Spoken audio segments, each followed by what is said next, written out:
नमस्कार। रामचरितमानस पाठ की श्रृंखला में आगे का पाठ हम प्रारंभ करते हैं। अभी तक हम अयोध्या कांड में दोहा नंबर 115 तक का पाठ किए हैं। आज इससे आगे का पाठ करेंगे। पाठ करने से पहले रामचरितमानस को प्रणाम, राजा रामचंद्र जी को प्रणाम और वीर हनुमान जी को प्रणाम। हनुमान जी आकर आसन पर विराजें और कथा श्रवण करें। आप लोगों को मेरा रामचरितमानस का पाठ कैसा लगता है कमेंट में अवश्य बताएं, शेयर करें, लाइक करें और अगर आप मेरे चैनल पर नए हैं तो सब्सक्राइब भी कर लें। तो आइए आगे का पाठ हम प्रारंभ करते हैं। बरनि न जाई मनोहर जोरी, शोभा बहुत थोरी मति मोरी। राम लखन सिय सुंदरताई, सब चित वही चित मन मति लाई। उस मनोहर जोड़ी का वर्णन नहीं किया जा सकता, क्योंकि शोभा बहुत अधिक है और मेरी बुद्धि थोड़ी है। श्री राम, लक्ष्मण और सीता जी की सुंदरता को सब लोग मन, चित्त और बुद्धि तीनों को लगाकर देख रहे हैं। थके नारी नर प्रेम पियासे, मनहु मृगी मृग देखी दिया से। सिय समीप ग्राम तिय जाहि, पूछत अति स्नेह सकुचाहि। प्रेम के प्यासे स्त्री पुरुष इनके सौंदर्य माधुर्य की छटा देखकर ऐसे थकित रह गए जैसे दीपक को देखकर हिरनी और हिरन निस्तब्ध रह जाते हैं। गांव की स्त्रियां सीता जी के पास जाती हैं, परंतु अत्यंत स्नेह के कारण पूछते सकचाती हैं। बार बार सब लागहि पाए, कहीं बचन मृदु सरल सुभाए। राजकुमारी विनय हम करही, तिय सुभाय कछु पूछत डरही। बार बार सब उनके पांव लगती और सहज ही सीधे साधे कोमल वचन कहती हैं। हे राजकुमारी, हम विनती करते हैं, परंतु स्त्री स्वभाव के कारण कुछ पूछते हुए डरती हैं। स्वामिनी अविनय क्षम भी हमारी, बिलगुन मानव जानी गवारी। राजकुंवर दो सहज सलोने, इनते लही दूती मरकत सोने। राजकुंवर दो सहज सलोने, इन्हते लही दूती मरकत सोने। हे स्वामिनी, हमारी ढिठाई क्षमा कीजिएगा और हमको गवारी जानकर बुरा न मानिएगा। ये दोनों राजकुमार स्वभाव से ही लावण्यमय परम सुंदर हैं। मरकत मणि और सुवर्ण ने कांति इन्हीं से पाई है। अर्थात मरकत मणि में और स्वर्ण में जो हरित और स्वर्ण वर्ण की आभा है, वह इनकी हरिताभ नील और स्वर्ण कांति के एक कण के बराबर भी नहीं है। श्यामल गौर किशोर बर, सुंदर सुषमायन। शरद सरबरी नाथ मुखु, शरद सरोरुह नैन। श्याम और गौर वर्ण है, सुंदर किशोर अवस्था है। दोनों ही परम सुंदर और शोभा के धाम हैं। शरद पूर्णिमा के चंद्रमा के समान इनके मुख और शरद ऋतु के कमल के समान इनके नेत्र हैं। कोटि मनोजल जाव निहारे, सुमुखी कहूँ को आहि तुम्हारे। सुनि स्नेहमय मंजुल बानी, सकुचि सिय मन महु मुस्कानी। हे सुमुखी, कहो तो अपनी सुंदरता से करोड़ों कामदेवों को लजाने वाले ये तुम्हारे कौन हैं। उनकी ऐसी प्रेममयी सुंदर वाणी सुनकर सीता जी सकचा गई और मन ही मन मुस्कुराई। तिन्हि बिलोकति धरनी, दुहु सकोच सकुचति बरबरनी। सकुचि सप्रेम बाल मृग नयनी, बोली मधुर बचन पिक बयनी। उत्तम गौर वर्ण वाली सीता जी उनको देखकर संकोचवश पृथ्वी की ओर देखती हैं। वे दोनों ओर के संकोच से सकचा रही हैं, अर्थात नौ बताने में ग्राम की स्त्रियों को दुख होने का संकोच है और बताने में लज्जा रूप संकोच। हिरण के बच्चे के सदृश नेत्र वाली और कोकिल किसी वाणी वाली सीता जी सकचाकर प्रेम सहित मधुर वचन बोली। सहज सुभाय सुभगतन गोरे, नाम लखन लघु देवर मोरे। बहुरी बदन विधु अंचल ढाकी, पियतन चितई भोह करी बाकी। ये जो सहज स्वभाव सुंदर और गोरे शरीर के हैं उनका नाम लक्ष्मण है, ये मेरे छोटे देवर हैं। फिर सीता जी ने लज्जावश अपने चंद्रमुख को आंचल से ढककर और प्रियतम श्री राम जी की ओर निहार कर भौहें टेढ़ी करके, खंजन मंजू तिरी छे नयननी, निज पति कहे तिन्हि सिय शयननी। भई मुदित सब ग्राम बधूटी, रंकन राय राशि जनु लूटी। खंजन पक्षी कैसे सुंदर नेत्रों को तिरछा करके सीता जी ने इशारे से उन्हें कहा कि ये मेरे श्री रामचंद्र जी मेरे पति हैं। यह जानकर गांव की सब युवती स्त्रियां इस प्रकार आनंदित हुई मानो कंगालों ने धन की राशियां लूट ली हो। अति सप्रेम सिय पाय परी, बहु विधि देहि आशीष। सदा सुहागिनी हो तुम्हा, जब लगी मही यही शीस। वे अत्यंत प्रेम से सीता जी के पैरों पकड़कर बहुत प्रकार से आशीष देती हैं, शुभ कामना करती हैं कि जब तक शेष जी के सिर पर पृथ्वी रहे तब तक तुम सदा सुहागिनी बनी रहो। पार्वती समपति प्रिय हो, देवी न हम पर छाड़ब छोहु।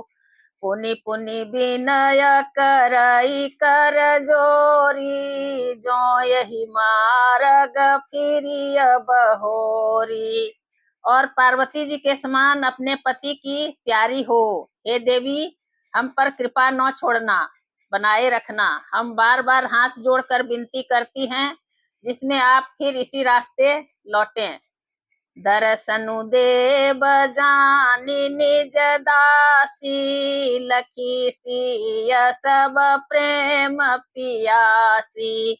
मधुर बचन कही कही परितोषी, जनु कुमुदिनी को मुदी पोसी। और हमें अपने दासी जानकर दर्शन दें। सीता जी ने उन सबको प्रेम की प्यासी देखा और मधुर वचन कह कहकर उनका भली भांति संतोष किया, मानो चांदनी ने कुमुदनियों को खिलाकर पुष्ट कर दिया हो। तब ही लखन रघुबर रुख जानी, पूछे उमगुलो गनि मृदु बानी। सुनत नारी नर भये दुखारी, पुलकित गात बिलोचन बारी। उसी समय श्री रामचंद्र जी का रुख जानकर लक्ष्मण जी ने कोमल वाणी से लोगों से रास्ता पूछा। यह सुनते ही स्त्री पुरुष दुखी हो गए, उनके शरीर पुलकित हो गए और नेत्रों में वियोग की संभावना से प्रेम का जल भर आया। मिटा मोदु मन भये मलिने, विधि निधि दिन लेत जनु छीने। समुझि करम गति धीरजु किन्हा, सोधि सुगम मगु तिन्ह कही दिन्हा। उनका आनंद मिट गया और मन ऐसे उदास हो गए मानो विधाता दी हुई संपत्ति छीने लेता हो। कर्म की गति समझकर उन्होंने धैर्य धारण किया और अच्छी तरह निर्णय करके सुगम मार्ग बतला दिया। लखन जानकी सहित तब गवन किन्ह रघुनाथ, फेरे सब प्रिय बचन कही लिए लाई मन साथ। तब लक्ष्मण जी और जानकी जी सहित श्री रघुनाथ जी ने गमन किया और सब लोगों को प्रिय वचन कहकर लौट आया, किंतु उनके मनों को अपने साथ ही लगा लिया। फिरत नारी नर अति पछिताहि, देहि दोषु देहि मन माहि, सहित विषाद परस पर कहि, विधि कर तब उलटे सब यहि। लौटते हुए वे स्त्री पुरुष बहुत ही पछताते हैं और मन ही मन देव को दोष देते हैं। परस्पर बड़े ही विषाद के साथ कहते हैं कि विधाता के सभी काम उल्टे हैं। निपट निरंकुश निठुर निशंकु, जहि शशि किन्ह सरुज सकलंकु, रूख कलप तरु सागरु खारा, तेहि पठये बन राज कुमारा।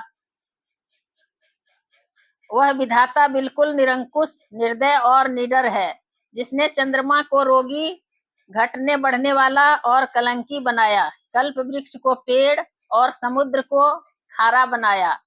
उसी ने इन राजकुमारों को वन में भेजा है। जो पे इनहि दीन बनवासु, किन्ह बादि विधि भोग बिलासु, ए बिचरहि मग बिनु पद त्राना, रचे बादि विधि वाहन नाना। जब विधाता ने इनको वनवास दिया है तब उसने भोग विलास व्यर्थ ही बनाए। जब ये बिना जूते के रास्ते में चल रहे हैं तब विधाता अनेकों वाहन सवारियां व्यर्थ ही रचे। ए मही पर ही डासी कुश पाता, सुभग से जगत सृजत विधाता, तरु बरबास नहीं विधि दिन्हा, धवल धाम रचि रचि श्रम किन्हा। जब ये कुश और पत्ते बिछाकर जमीन पर ही पड़े रहते हैं तब विधाता सुंदर सेज, पलंग और बिछौने किस लिए बनाता है। विधाता ने जब इनको बड़े बड़े पेड़ों के नीचे का निवास दिया तब उज्जवल महलों को बना बनाकर उसने व्यर्थ ही परिश्रम किया। जो ए मुनि पट धर जटिल, सुंदर सुठी सुकुमार, विविध भांति भूषण बसना, बादी किए करतार। जो ये सुंदर और अत्यंत सुकुमार होकर मुनियों के वल्कल वस्त्र पहनते और जटा धारण करते हैं, तो फिर करतार विधाता ने भांति भांति के गहने और कपड़े वृथा ही बनाए। जो एक कंद मूल फल खाही, बादी सुधा दिया सन जग माही, एक कहीं ये सहज सुहाए, आप प्रकट भय विधि न बनाए। जो ये कंद मूल फल खाते हैं तो जगत में अमृत आदि भोजन व्यर्थ ही है। कोई एक कहते हैं ये स्वभाव से ही सुंदर हैं, इनका सौंदर्य माधुर्य नित्य और स्वाभाविक है, ये अपने आप प्रकट हुए हैं, ब्रह्मा के बनाए नहीं हैं। जहाँ लगी वेद कही विधि करनी, श्रवण नयन मन गोचर बरनी, देखहु खोजी भुवन दस चारी, कहाँ सपुरुष कहाँ सिनारी। हमारे कानों, नेत्रों और मन के द्वारा अनुभव में आने वाली विधाता की करनी को जहाँ तक वेदों ने वर्णन करके कहा है, वहां तक 14 लोकों में ढूंढ देखो, ऐसे पुरुष और ऐसी स्त्रियां कहाँ हैं? कहीं भी नहीं हैं। इसी से सिद्ध है कि ये विधाता के 14 लोकों से अलग हैं और अपनी महिमा से ही आप निर्मित हुए हैं। इन्हीं देखी विधि मन अनुरागा, पटतर जोग बनावे लागा।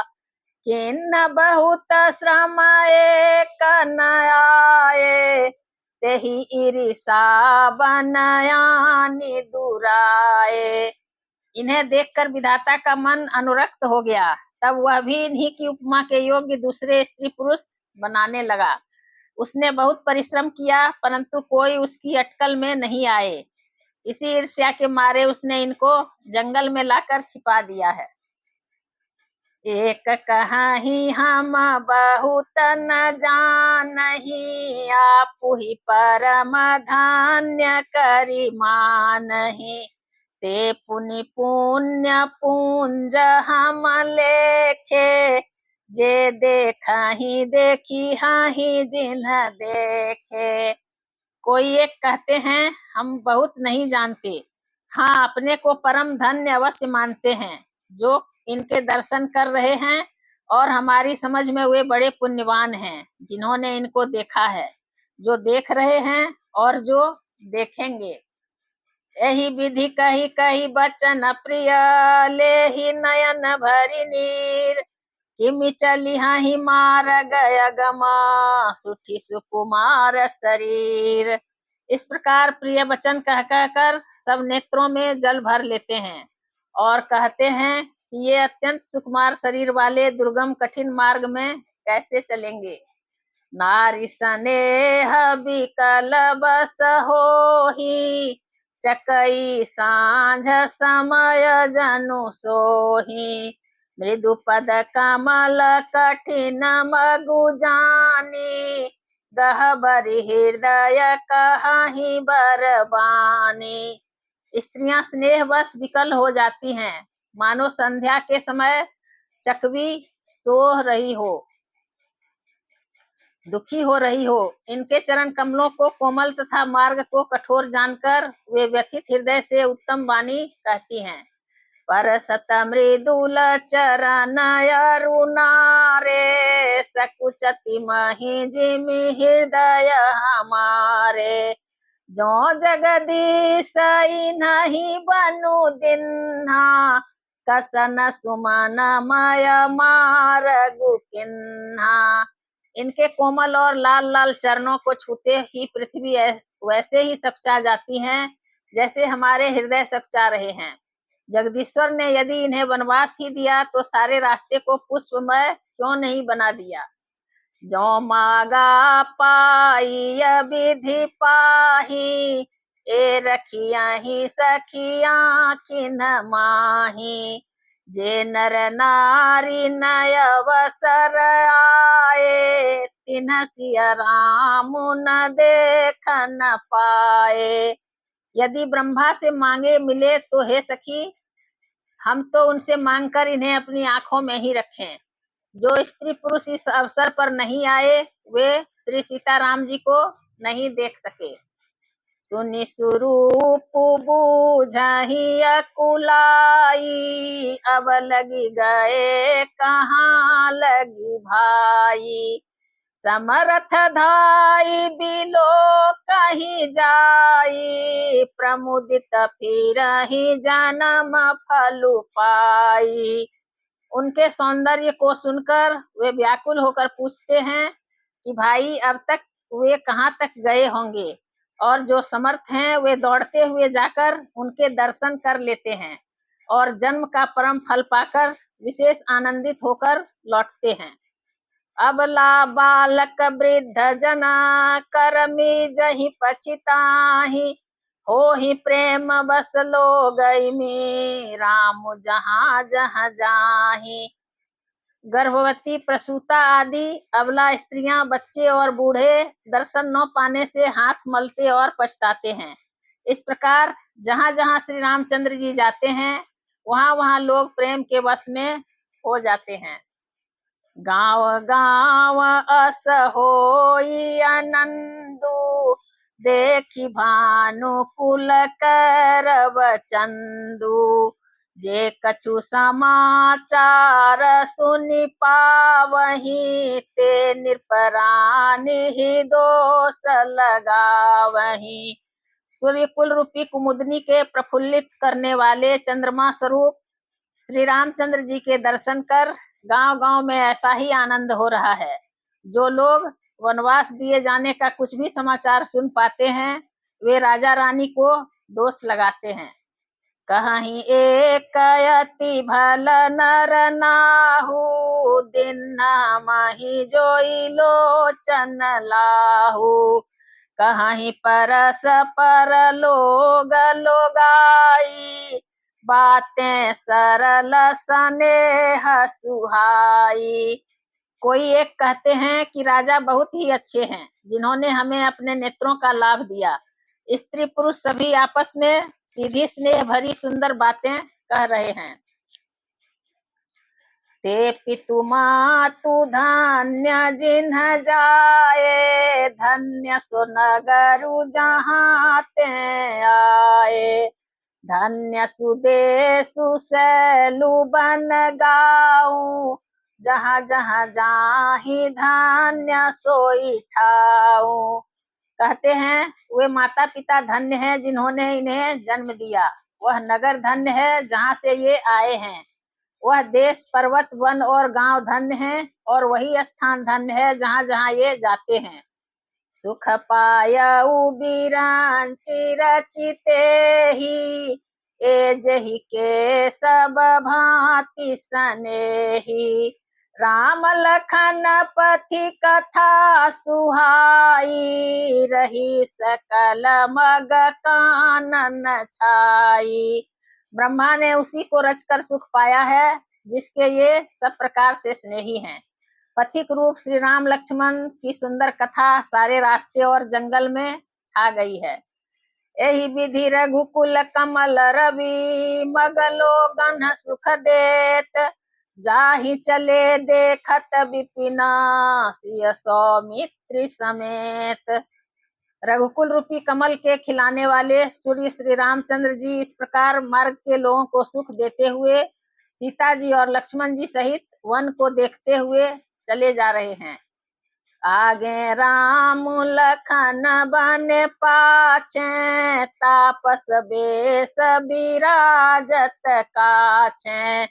उभय बीच सिय सोहति कैसे, ब्रह्म जीव बिच माया जैसे।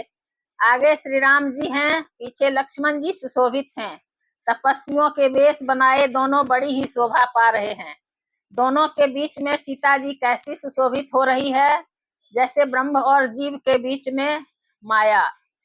बहुरी कहूँ छवि जसी मन बसई, जनु मधु मदन मध्य रति लसई। उपमा बहुरी कहूँ जिय जोही, जनु बुध विधु विचरोहि निसोही। फिर जैसी छवि मेरे मन में बस रही है उसको कहता हूँ, मानो बसंत ऋतु और कामदेव के बीच में रति शोभित हो। फिर अपने हृदय में खोज कर उपमा कहता हूँ कि मानो बुध और चंद्रमा के बीच में रोहिणी सो रही हो। प्रभु पद रेख बीच बीच सीता, धरती चरण मग चलती सभीता। सिय राम पद अंक बराए, लखन चलहि मगुदाहि न लाए। प्रभु श्री रामचंद्र जी के चरण चिन्हों के बीच में पैर रखती हुई सीता जी कहीं भगवान के चरण चिन्हों पर पैर न टिक जाए इस बात से डरती हुई मार्ग में चल रही हैं। और लक्ष्मण जी मर्यादा की रक्षा के लिए सीता जी और श्री रामचंद्र जी दोनों के चरण चिन्हों को बचाते हुए उन्हें दाहिने रखकर रास्ता चल रहे हैं। राम लखन सिय प्रीति सुहाई, बचन गोचर किमि कही जाई। खग मृग मगन देखी छवि होही, लिए चोरी चित राम बटोही। श्री राम जी, लक्ष्मण जी और सीता जी की सुंदर प्रीति वाणी का विषय नहीं है, अर्थात अनिर्वचनीय है, अतः वह कैसे कही जा सकती है। पक्षी और पशु भी उस छवि को देखकर मग्न हो जाते हैं। पथिक रूप श्री रामचंद्र जी ने उनके भी चित्त चुरा लिए हैं। जिन्ह जिन्ह देखे पथिक प्रिय, सिय समेत दो भाई, भव मगु अगम आनंद तेई, बिनु श्रम रहे सिराई। प्यारे पथिक सीता जी सहित दोनों भाइयों को जिन जिन लोगों ने देखा, उन्होंने भव का अगम मार्ग, जन्म मृत्यु रूपी संसार में भटकने का भयानक मार्ग बिना ही परिश्रम आनंद के साथ तय कर लिया, अर्थात वे आवागमन के चक्र से सहज ही छूटकर मुक्त हो गए। अजहु जासु उर सपने हूँ काऊ, बसहु लखन सिय राम बटाऊ, राम धाम पथ पाई ही सोई, जो पथ पावक बहु मुनि कोई। आज भी जिसके हृदय में स्वप्न में भी कभी लक्ष्मण सीता राम तीनों बटोही आ बसे, तो वह भी श्री राम जी के परम धाम के उस मार्ग को पा जाएगा जिस मार्ग को कभी कोई बिरले ही मुनि पाते हैं। तब रघुबीर श्रमित सिय जानी, देखि निकट बटु शीतल पानी, तहाँ बसी कंद मूल फल खाई, प्रात नहाई चले रघुराई। तब श्री रामचंद्र जी सीता जी को थकी हुई जानकर और समीप ही एक बड़ का वृक्ष और ठंडा पानी देखकर उस दिन वहीं ठहर गए। कंद मूल फल खाकर रात भर वहां रहकर प्रातः काल स्नान करके श्री रघुनाथ जी आगे चले। देखत बन सरसल सुहाए, वाल्मीकि आश्रम प्रभु आए, राम दीख मुनि बासु सुहावन, सुंदर गिरि कानन जलु पावन। सुंदर वन, तालाब और पर्वत देखते हुए प्रभु श्री रामचंद्र जी वाल्मीकि जी के आश्रम में आए। श्री रामचंद्र जी ने देखा कि मुनि का निवास स्थान बहुत सुंदर है, जहाँ सुंदर पर्वत, वन और पवित्र जल है। सरनि सरोज बिटप बन फूले, गुंजत मंजु मधुप रस भूले, खग मृग विपुल कोलाहल करही, विरहित बैर मुदित मन चरही। सरोवरों में कमल और वनों में वृक्ष फूल रहे हैं और मकरंद रस में मस्त हुए भौरे सुंदर गुंजार कर रहे हैं। बहुत से पक्षी और पशु कोलाहल कर रहे हैं और वैर से रहित होकर प्रसन्न मन से विचार कर रहे हैं। सुचि सुंदर आश्रम निरखी, हर से राजीव नैन, सुनि रघुबर आगमन मुनि, आगे आयउ लेन। पवित्र और सुंदर आश्रम को देखकर कमल नयन श्री रामचंद्र जी हर्षित हुए। रघुश्रेष्ठ श्री राम जी का आगमन सुनकर मुनि वाल्मीकि जी ने उन्हें लेने के लिए आगे आए। वाल्मीकि जी उन्हें लेने के लिए आगे आए। मुनि कहूँ राम दंडवत किन्हा, आशीर्वादु विप्रवर दिन्हा, देखी राम छवि नयन जुड़ाने, करिसन मानु आश्रम ही आने। श्री रामचंद्र जी ने मुनि को दंडवत किया। विप्र श्रेष्ठ मुनि ने उन्हें आशीर्वाद दिया। श्री रामचंद्र जी की छवि देखकर मुनि के नेत्र शीतल हो गए। सम्मान पूर्वक मुनि उन्हें आश्रम में ले आए। मुनिवर अतिथि प्राण प्रिय पाए, कंद मूल फल मधुर मगाए, सिय सौमित्री राम फल खाए, तब मुनि आश्रम दिए सुहाए। श्रेष्ठ मुनि वाल्मीकि जी ने प्राण प्रिय अतिथियों को पाकर उनके लिए मधुर कंद मूल और फल मंगवाए। श्री सीता जी, लक्ष्मण जी और रामचंद्र जी ने फलों को खाया। तब मुनि ने उनको विश्राम करने के लिए सुंदर स्थान बतला दिए। वाल्मीकि मन आनंदु भारी, मंगल मूर्ति नयन निहारी।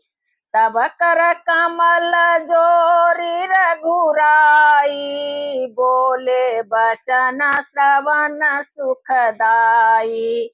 मुनि श्री राम जी के पास बैठे हैं और उनकी मंगल मूर्ति को नेत्रों से देखकर वाल्मीकि जी के मन में बड़ा भारी आनंद हो रहा है। तब श्री रघुनाथ जी कमल सदृश हाथों को जोड़कर कानों को सुख देने वाले मधुर वचन बोले। तुम त्रिकाल दर्शी मुनि नाथा, विश्व बदर जिमि तुम्हारे हाथा। अस कही प्रभु सब कथा बखानी, जही जही भांति दीन बनुरानी। हे मुनिनाथ, आप त्रिकालदर्शी हैं। संपूर्ण विश्व आपके लिए हथेली पर रखे हुए बेर के समान है। प्रभु श्री रामचंद्र जी ने ऐसा कहकर फिर जिस जिस प्रकार से रानी कैकेयी ने वनवास दिया वह सब कथा विस्तार से सुनाई। तात बचन पुनिमा तुहित, भाई भरत यस राउ। मो कहूँ दरस तुम्हार प्रभु, सब मम पुण्य प्रभाव। और कहा, है प्रभु, पिता की आज्ञा का पालन, माता का हित और भरत जैसे स्नेही एवं धर्मात्मा भाई का राजा होना और फिर मुझे आपके दर्शन होना, यह सब मेरे पुण्यों का प्रभाव है।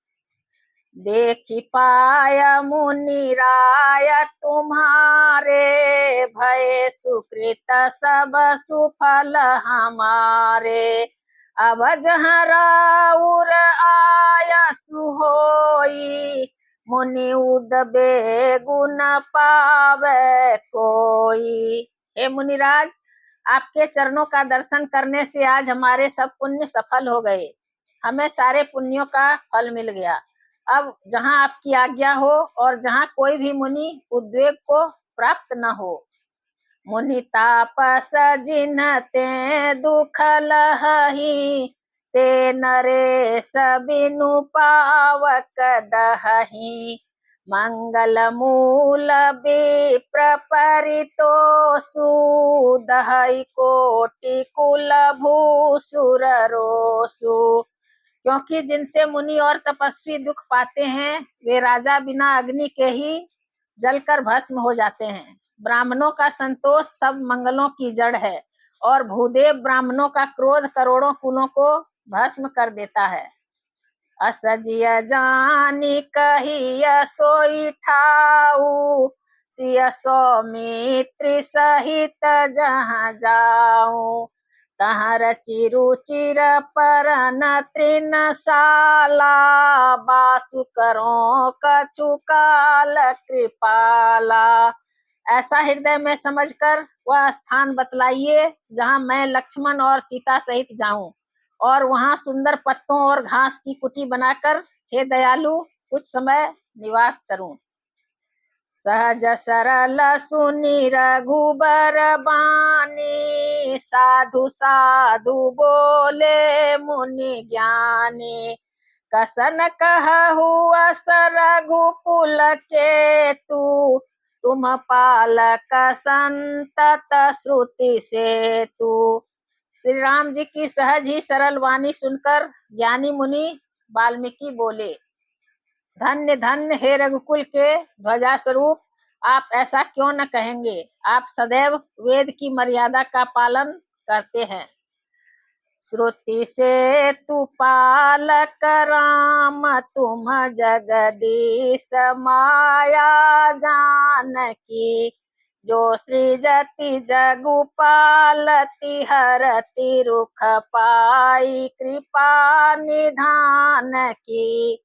जो सहस शिशु वही सुमहि धरु, लखन सचराचर धनी। सुर काज धरि नर राज तनु चले दलन खल निशिचरयनि। हे राम, आप वेद की मर्यादा के रक्षक जगदीश्वर हैं और जानकी जी माया हैं, जो कृपा के भंडार आपकी रूख पाकर जगत का सृजन, पालन और संहार करती हैं, जो 1000 मस्तक वाले सर्पों के स्वामी और पृथ्वी को अपने सिर पर धारण करने वाले हैं, वही चराचर के स्वामी शेष जी लक्ष्मण हैं। देवताओं के कार्य के लिए आप राजा का शरीर धारण करके दुष्ट राक्षसों की सेना का नाश करने के लिए चले हैं।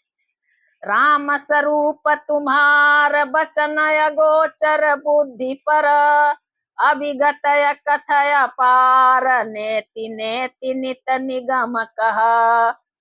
हे राम, आपका स्वरूप वाणी के अगोचर, बुद्धि से परे, अव्यक्त, अकथनीय और अपार है। वेद निरंतर उसका नेति नेति कहकर वर्णन करते हैं। आज कथा इतनी भई सुनहु वीर हनुमान, रामायण बैकुंठ गई विदा होहु हनुमान।